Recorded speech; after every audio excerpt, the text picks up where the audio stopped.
going to give this one more minute just to make sure everybody gets in. You guys can all get set, and then we will get started. I don't know whose microphone just fell down.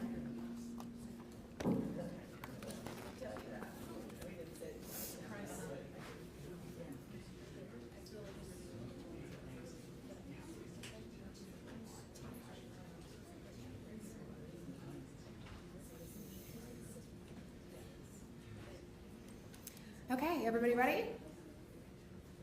I will take that as a yes. Thank you all for joining us today. My name is Meredith Cunningham. I am the Senior Media and Community Relations Manager for Convenant Health. Convenant Health is part of the Providence family. This is a press conference held today jointly with both Convenant Health and the City of Lubbock Public Health Department. Here to speak with you is Dr. Laura Johnson. She is a pediatric hospitalist as well as our Chief Medical Officer for Convenant Health Lubbock service area. Along with her is Dr. Amy Thompson, who's also a pediatric hospitalist. She is the Chief Executive Officer for Convenant Health Lubbock service area. Can you all hear okay? Okay. They have a statement that they are going to read, and then we will have time for questions and answers. Please keep in mind that there might be some answers that we're unable to provide today, of course, because of patient privacy and HIPAA laws. Right after this, we will be holding a prayer service across the lobby in our chapel. Everyone is welcome to join us.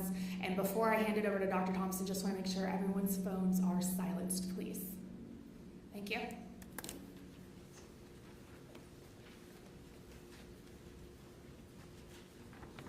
All right, good afternoon. Thank you guys so much for being here with us today and helping us share in this information with our communities. I'm going to read part of this and then I'll talk. So many of you saw that the City of Lubbock's press release this morning, but we're here to confirm that a patient has passed away from complications caused by the measles virus. The child was school-aged and did not reside in Lubbock County. We do want to say our thoughts and prayers are with this family, as this is new news today. So this is still really fresh for them. Why did we do this today? Why did we choose to have a press conference to talk about this? And the way that I say this is it's because this is a big deal. And we have known that we've had measles in our community. We are now seeing a very serious consequence of what happens when we have measles in our community. And so we just feel like it's our obligation. I will tell you, actually, I'm the chief executive of the 4 Covenant hospitals here in Lubbock.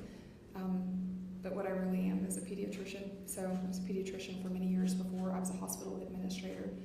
And so this hits very close to home for us just because of our love for children. So as of today, more than 20 patients have been admitted to the Covenant Children's Hospital.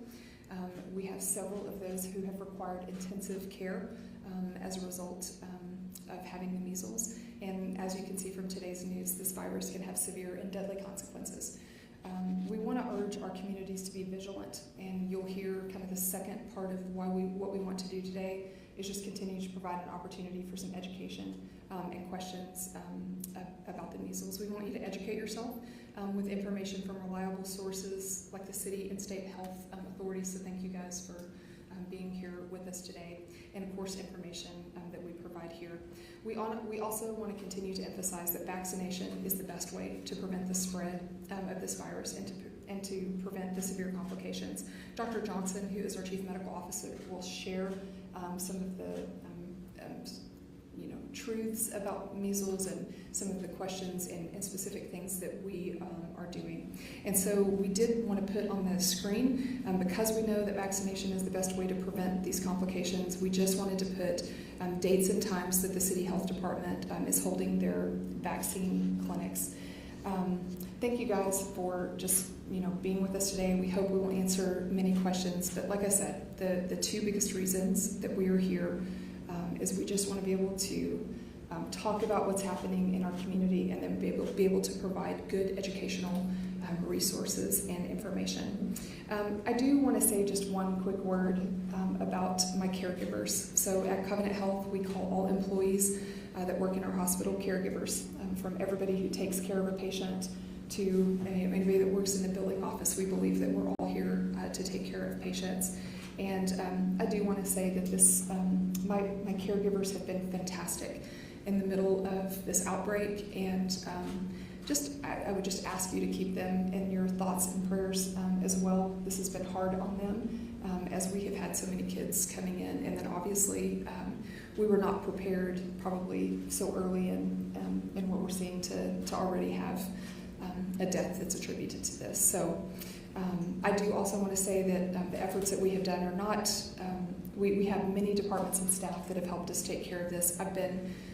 I remain to be impressed by our staff and just the quick way that we have set up. You'll hear Dr. Johnson talk about, we have set up a shed, for the lack of a better term, where we are pre-screening patients before they come into our emergency room.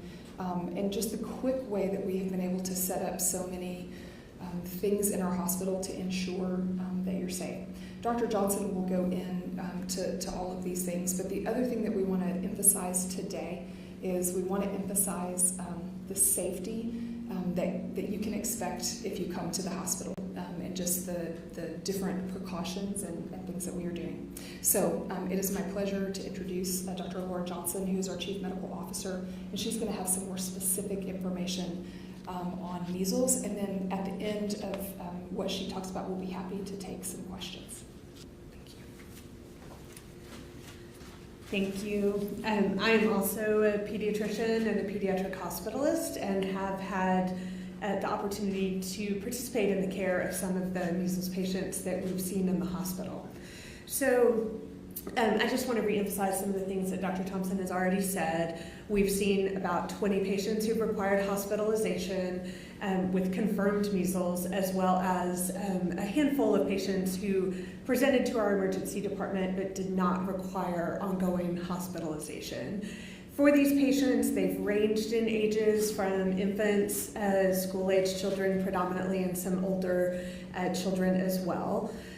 What we see with these patients is really what we see classically with measles. So in general, the clinical presentation of measles is one that has high fever associated with it, and then a constellation of respiratory symptoms: red, watery eyes, significant nasal congestion, and cough are the hallmark symptoms, and then proceeding with a rash. And that rash is pretty characteristic, starts generally on the face and then spreads down the body. So one of the questions that I get asked a lot is, why have patients needed to be in the hospital in this situation? And the answer is really because of those respiratory symptoms. Measles is a respiratory virus that causes a viral pneumonia that may necessitate some extra support for those patients while they're trying to recover. And so we've had patients who've required treatment with supplemental oxygen and sometimes higher levels of oxygen in order to help them with their breathing while they're recovering. Measles is an incredibly contagious virus. So one of the reasons why we see an outbreak situation is because measles is very contagious and spreads really easily among those who are susceptible or who aren't immune. So we know if you're in a room with someone with active contagious measles, you have about a 90% chance of contracting that illness if you are not immune. So a very contagious virus. It's an airborne spread, so spreads via particles in the air. Certainly, just to talk a little bit about what we've been doing at Convenant Children's in terms of taking care of the community during this time, Dr. Thompson alluded to some efforts in our emergency department to make sure that when patients are coming in, we're able to screen and kind of touch base as to whether we're concerned that they might have measles, so that any patient presenting with suspected measles, we can just treat a little bit differently, taking directly back to a room to avoid having them in the waiting room or potentially exposing other patients and families. Certainly there are any number of recommendations in terms of making sure that we're appropriately taking care of patients in the hospital, what we call isolation precautions. We have special negative pressure rooms that these patients are placed in, and then healthcare providers and others taking care of the patients use appropriate PPE or personal protective equipment, including N95 masks and things like this,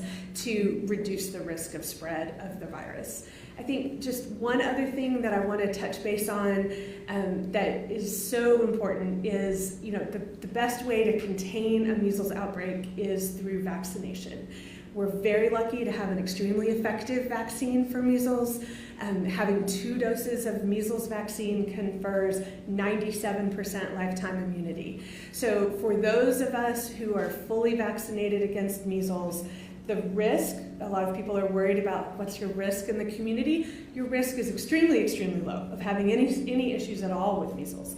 The risk with measles is really for those who are not immune, who have not been vaccinated. And in that population, as I said, it spreads very, very quickly.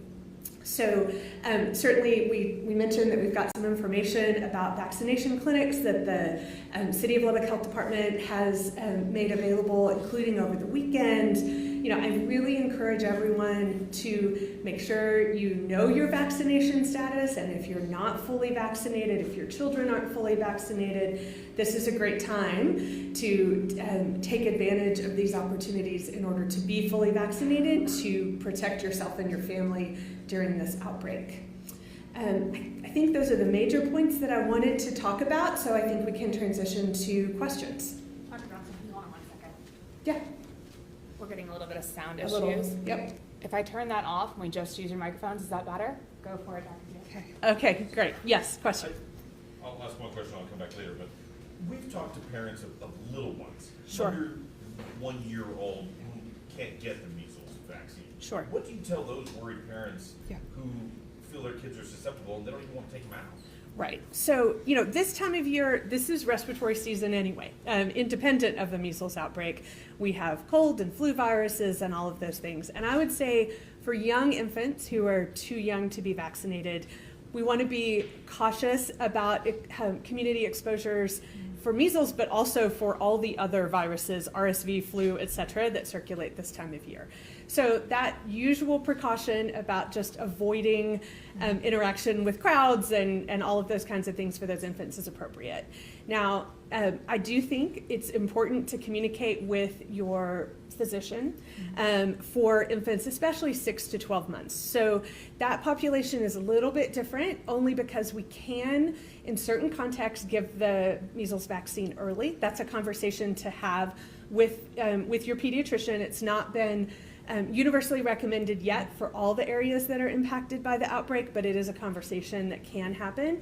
And certainly if those younger infants are exposed. So for example, if a 7 or 8 month old had a known exposure, we would absolutely want to immunize that infant within the first 72 hours of that exposure.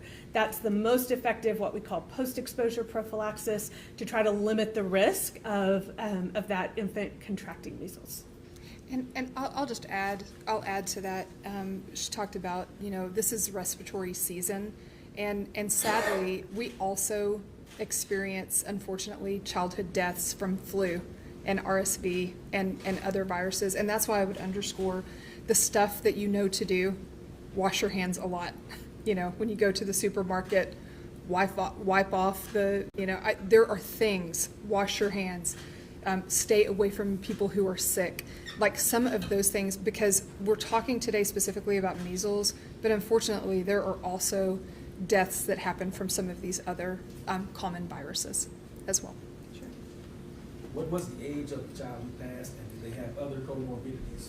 So I can't get into specific details about the patient. I can tell you the child was a school-age child, but other than that, I really can't get into any further details. Based on the numbers of measles, and you had one death now, was it inevitable that you would see a death here, and do you think that there could be more? I think what we need to know about measles is a very severe illness that has a mortality rate of about 3%. And so knowing that, when we have large outbreaks, unfortunately statistically, there's a significant risk of having a death. I certainly hope we don't see any more, but I think we're fairly early still in this outbreak. This has been going on about 4 weeks. We see the numbers increasing pretty dramatically with each update. And so, I think we're just going to have to see what happens. And Yeah. also, as sad as it is, can you paint a picture of how serious it is? A lot of people think measles is a lot of spots and a fever. Sure. But really, if you could describe what it's like to die from measles, or can you not breathe, or the swelling, can you explain how difficult that is, how dangerous it is? Sure. First of all, measles is a deadly virus, as we just talked about. So measles can be very dangerous. The predominant issues that we talk about, and certainly that have led patients to be admitted to the hospital, are those respiratory issues. And so that is a frequent cause of death. There are also neurologic issues that can happen acutely, encephalitis, swelling of the brain, blindness, other issues along that line that can also be a part of acute measles. And then what we don't talk about as often because it's something that happens after, but there is an additional neurologic complication that occurs years later after measles infection. That is a fatal neurologic complication that can occur 7 years after the initial infection. So measles is very serious. There are lots of childhood rashes and fevers, and as parents, we all know that our kids get these here and there. This is not that. This is a much more serious illness that has much greater risk of serious complications. And I should say, just because I just mentioned these other viruses, 3% is a high percentage of complications from the measles. That's a higher percentage. While we do see deaths with other viruses and stuff, it is not at that 3% level. So 3% is a high complication rate. Yes. Was this student, or was this school-age student in any kind of public schools, or is that something you can hint at? I really can't give you any specific details about any particular patient. So I'm sorry about that. Yes. I've got a few questions. In the community, we've been seeing and hearing a lot of people seizing on the fact that there are a few vaccinated cases to argue, oh, vaccines don't make a difference.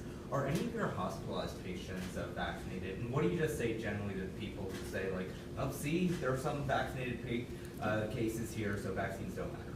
Yeah, of the patients who have been hospitalized, they've all been unvaccinated. And I think it can be hard in the midst of an outbreak when we're hearing a lot of information, and when sometimes people may report that they've been vaccinated, and how certain are we of that? What I would say is the best data really speaks to the overall vaccine efficacy, which is 93% for one dose and 97% for two. And I think that that's an important thing to hold in our hands about how well the vaccine works, knowing those numbers. And then what would you say to people who say that the outbreak in Texas isn't unusual, that measles outbreaks happen every year in America? Sure. So I graduated from medical school in 2002. And when I graduated from medical school, I was confident I would never see a measles outbreak unless I chose to work internationally, because at that time we were confident that we'd eradicated measles from the United States and had really gotten to a point where we just didn't see these kinds of outbreaks happening. Obviously, that has changed over the last 20-something years, and so we do see outbreaks more frequently, but that is related to how much we're vaccinating our population. When we think about vaccine-preventable illnesses, they're only preventable if we have adequate vaccination rates. And as we see those rates start to decline across the nation, then we'll see more outbreaks.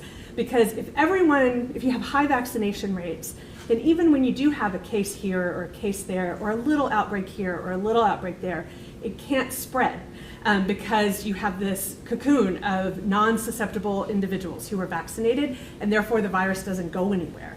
When you have individuals who aren't immune, then that gives the virus the opportunity to spread really rapidly. So it is different. It is different than it was 20-something years ago. We are seeing more of these outbreaks, for sure. Lastly, were you involved at all in the care of this patient who died? I was not involved with this particular patient, but I have seen some of the other measles patients that we've cared for. Yes? Of all the patients that you've seen, hospitalized and just coming to visit for checkups with measles. Are you seeing more severe cases in unvaccinated people? Yes. So, in general, almost all the cases are in unvaccinated people. I think it's important to kind of hold that, not only the hospitalized cases, but even the cases just in general that have been reported. So measles cases in vaccinated people are extremely rare. And I can't speak to the reports of, individuals who may have been vaccinated who may have tested positive. So I can't get into that, but I think it's just important to recognize that measles in someone who's vaccinated is an extremely unusual occurrence. Yeah. Just to follow up here, HHS Secretary R.F.K. Jr. was at the White House speaking today and mentioned the outbreak here in West Texas, but he also said that the majority of the hospitalizations were for quarantine. You're making this sound, they're not quarantining here, right? So we don't hospitalize patients for quarantine purposes. So quarantine, certainly if you've had an exposure, there are indications to quarantine in the context of measles, but that quarantine is not something that would happen in a healthcare facility. We admit patients who need acute supportive treatment in our hospital. So if they're here, they're getting, tell us again, what kind of treatment? So that generally, it's what we call supportive care, which is primarily because of the respiratory issues going to be respiratory support. So supplemental oxygen, maybe high flow oxygen, escalating that support as needed. Most of the time patients certainly have high fevers. We're going to give medicines for the fever. They may need IV fluids and support in that fashion because they're not feeling well and ill. And then obviously depending on the complications, there may be other things that are needed. Yeah. Yes? Just to confirm the number of patients you've seen, is it about 20 or more than 20? That's a good question. So I think about 20 is the number I'm going to lean in on in terms of the patients who've been hospitalized. Yeah, absolutely. Yes. Does the effectiveness of the vaccine change depending on the age when it's first administered? So yes, in the sense of if we give the vaccine early, 6 to 12 months, that may not confer as much lifelong immunity. So in general, if you give the vaccine early, there may be a recommendation to get an additional dose later, so a total of 3 rather than a total of 2. But if there's been an exposure or a consideration in the situation of an outbreak, that may be a reasonable decision to make. And when would you recommend that third dose? So there is kind of a recommended schedule. The usual schedule is 12 months and then 4 years. And so that third dose happens, it has somewhere in there. But that's something that can kind of be worked out with the pediatrician. Do we have any identified adult cases of measles currently?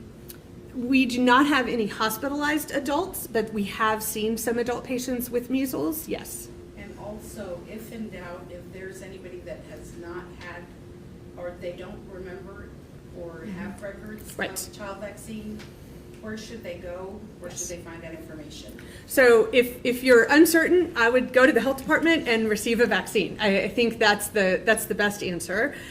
Certainly, depending on the age of the person, the ability to have records of that previous vaccine may vary. We've had an immunization tracking program in Texas for many years. So younger people, we may be able to identify that if they've been in that tracking. But certainly someone who's, my age might not know. And so I think that's always it's always a good conversation to have with your healthcare provider. But in this context, if you're not sure of your immunity status, I would get a vaccine because that's going to be the best protection. And I'm gonna add to this 2 things. Number 1, this will tell you how I'm older than her. And so when I was a tech student, we actually had some cases of rubella. And that is, if you think of MMR vaccine, that's measles, mumps, and rubella. And so when I was a college student, I actually had to get another MMR because they had enough rubella cases that we were all required. And so the reason I want to say that is there's not harm in, if you don't know, that the default is you can have another vaccination. So because we did that with that rubella outbreak. The other year, and I'm looking to you and you to make sure that this is right, but there is a year if you were vaccinated before, and I think it's 1957. Is that 57?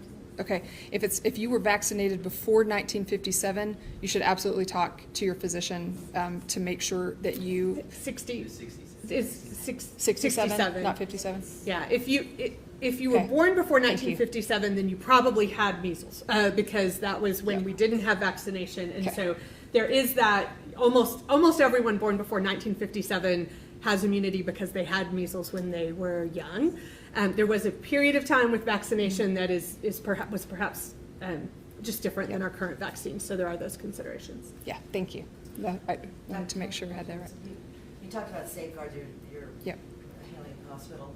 So what would it look like if I went into PDIC right now? Does it look like it did during COVID when you had the protective gear and you're spraying? What does it look like? Yeah, it's a good question. And we've talked a lot today, and I'll be honest, I joke, you're going to be the first one that said COVID, not me. And the reason I say it is because we want to be really careful today. The last time I did one of these press conferences is unfortunately when we lost a kid with complications of COVID. But I do want to first say this is not COVID.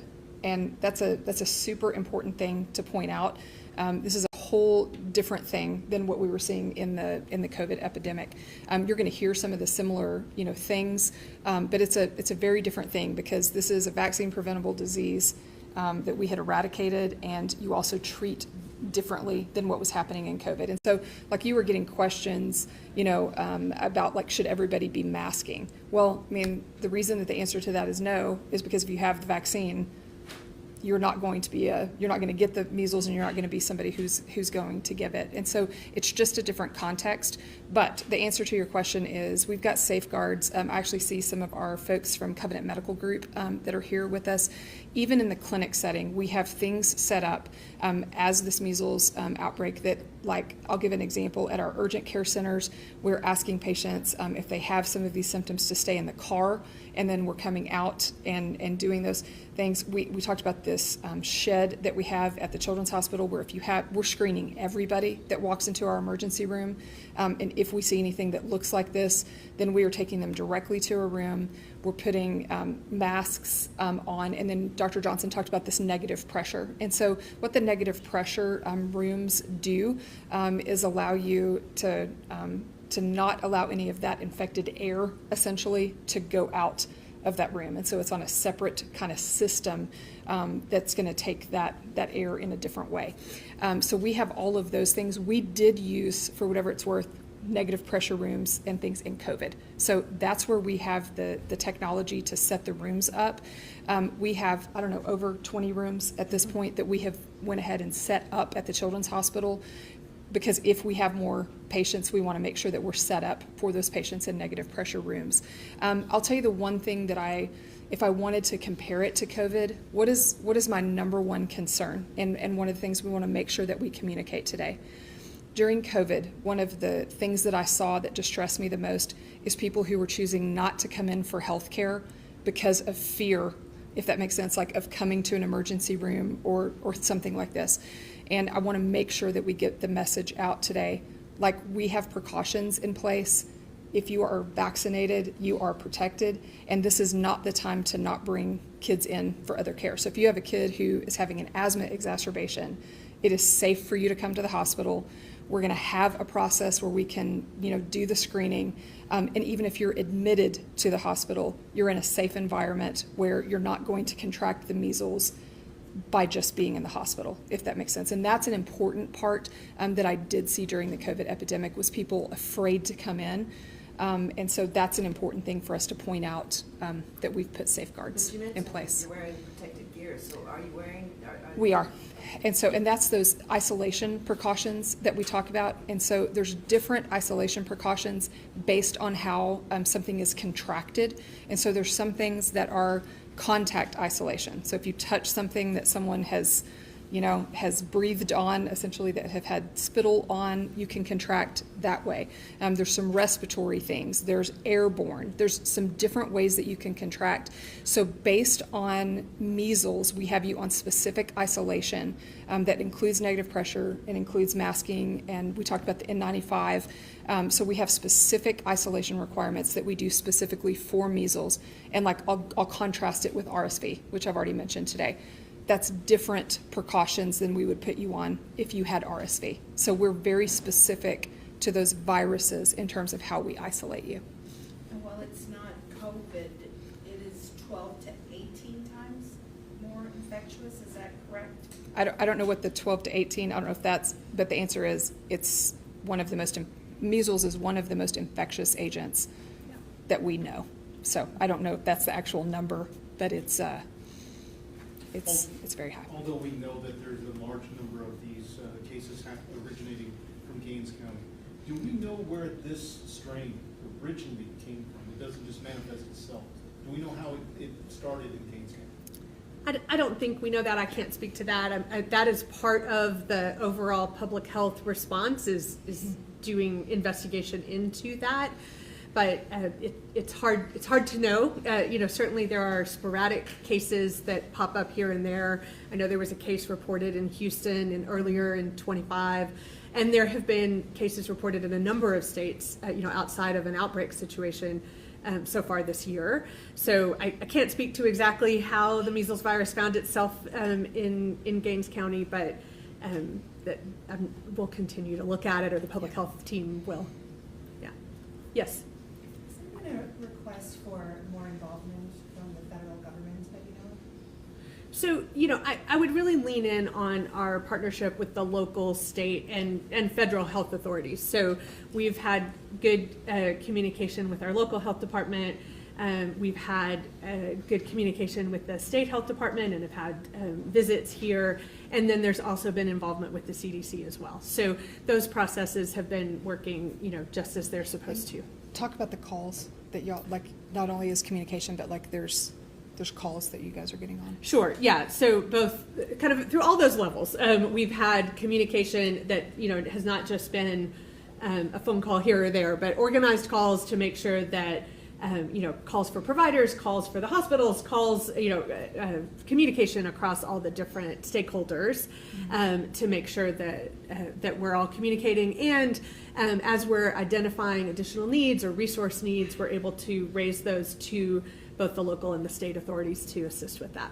Do you think there should be more federal involvement at this point? I think from our perspective here locally, things are going about as well as they could be in this context, and I think we've been very appreciative of the collaboration with the health departments, both locally and at the state level. Yes. I'm hearing from health officials in other cities that they were told to put a hold on sending vaccinated cases to the state health offices, and it's created somewhat of a delay for them. Is that something y'all are experiencing here? I'm not sure. Maybe could you clarify what you mean about vaccinated cases? I'm not sure. The cases that come up in people who are already vaccinated, other officials have said that the state health offices are putting a hold on sending those results over to them, but y'all are sending over the unvaccinated results. Is that happening? I don't believe so. No, I mean, we're testing as indicated by the clinical findings and collaborating with the local and state health departments to run those tests and get the results. So I'm not aware of any concerns with that. As I understand it, no vaccine is 100% effective. So what does that mean? If somebody has one of the 2-dose series, are they protected enough to avoid death? So they're 93% effective, 93% protected in the sense that they are unlikely to contract the virus. Whereas if you're unvaccinated, if you're around someone who has the illness, you have a 90% chance of becoming ill from the virus. When we say the vaccine is 93% effective, that means, I suppose, if we took 100 vaccinated people and put them in a room with someone with measles, you could kind of do the math from there. But almost all of those vaccinated people, 93%, would not contract the illness at all. So, the degree to which, for those who do become ill, certainly the symptoms are far less. I can't speak to more details beyond that. But measles vaccine is one of our most effective vaccines. So some vaccines, and I think maybe COVID and flu we could think about in this category, don't necessarily protect you completely from getting ill at all, but they lessen the symptoms, make complications and hospitalizations more rare, those kinds of things. Measles vaccine is one of those great examples of a vaccine that really keeps you from getting sick almost all the time. completely. And so it's often, an example of one of our most effective vaccines from that standpoint. And I would also, the only other thing I would add on that is keep in mind that there are many things that happen over your lifespan. And so, I'm going to speak because we've got a cancer center here in our hospital. And so certainly when you have cancer patients or things like this that are going on chemotherapeutic drugs, what that does is knock down your body's own ability to fight off disease and immunity and those things. And so when we talk sometimes about who gets sick from these things, you have to keep in mind that what you also have in that category is people like cancer patients who are on treatment protocols that actually lessen their ability to fight off any number of diseases, but would also be in that category of someone. So that's an important consideration, is to remember you're not talking, when you're talking the 93% of people, and then the 97 whenever you're fully vaccinated, you also have in that number people who either have an immunodeficiency, so they have some genetic reason why they don't do so well with fighting off disease, or people who are on treatments like chemotherapy who knock down their ability to fight off disease. And so my point is, it's all comers that are part of that equation. It doesn't assume that everybody has a fully functioning immune system. And pardon, I'm looking at my phone. HHS Secretary said there was 2 deaths today at the White House. You only know of 1 here? I'm only aware of the 1 death that has been reported. Yes. Are there other complications that make it more likely, maybe more people more at risk for worse conditions after contracting measles, or more likely to catch measles, or being able to get the vaccine? Yeah, so age, we've already kind of touched on. Age is a big factor, both in terms of when you can be vaccinated, and also younger infants may be more likely to have more significant symptoms. Immunocompromise that Dr. Thompson mentioned. So if you have issues with your immune system for whatever reason, that certainly can make it more likely that you might have complications and more difficulty with measles. And those are the big categories we worry about. Now, it's certainly true, just in general, patients who have more medical complications. Sometimes we think about medically complex children, especially, who may have significant problems in a number of different ways. They're at greater risk for every infection, may have more severe courses and more issues with that. And somebody asked the question earlier about the term comorbidities. That's a term that she's talking about, is if you have comorbidities. And while we can not comment on the particular patient that we're talking about today, certainly patients that have comorbidities, we know this, patients who have underlying asthma or something can have more respiratory issues when they get any virus. And if you were a former premature infant, and so that kind of broad category that Dr. Johnson is talking about with comorbidities is always going to increase the severity. If you have respiratory issues, when you get a respiratory virus, that's going to be worse for you. Given that so many of these cases are coming from rural communities, has that made anything more challenging in responding to this outbreak? I would just say here in Lubbock, Convenant Children's, we're a regional children's hospital, and our mission is to take care of those rural communities that surround us throughout West Texas and even in eastern New Mexico. And so we're prepared and ready to take care of the population. Yeah. I think we're going to wrap things up real quick. We've had a lot of questions. Amy, since we have the opportunity with a lot of national outlets here, can you just explain a little bit more about Convenant Children's and who we are as this kind of medical oasis out here in Lubbock? Yeah, so I don't know if they could hear the question, but we talked about we're going to probably wrap up this. Thank you guys so much for being here and asking the questions. And the question was related to specifically Convenant Children's. And so we are a freestanding children's hospital, one of very few in the state of Texas, and we're separated by a large geographic distance. I'm from West Texas, and I was raised in this area. And we talked about the rural, question. Everybody that's in Lubbock understands. My grandmother used to talk about coming to town, and what she meant was that we were going to go to Lubbock because this is the place that houses a lot of, shopping. I think we joked we have the most restaurants per capita or something. I think we're in the top of this in the United States, but also on the health care for that. So Convenant Children's is a separately licensed children's hospital where we do take care of women and children specifically, and so we are equipped with state-of-the-art things and therapies for children. And so happy to be, I've been was practicing physician there full-time for many years, was the chief medical officer for a year, and then have proudly been the CEO of that hospital since 2014, and then recently took on some responsibilities as well with the adult hospitals. But I have a long history with Convenant Children's Hospital, and very proud of just the work that we do there and what we've tried to do to be that hub for care in West Texas, understanding our rural nature. Okay. All right. If you guys would like to join us, everyone is welcome to the prayer service across the lobby. We can guide you over there. If you have any questions for Ainsley or myself, our communications team, please stick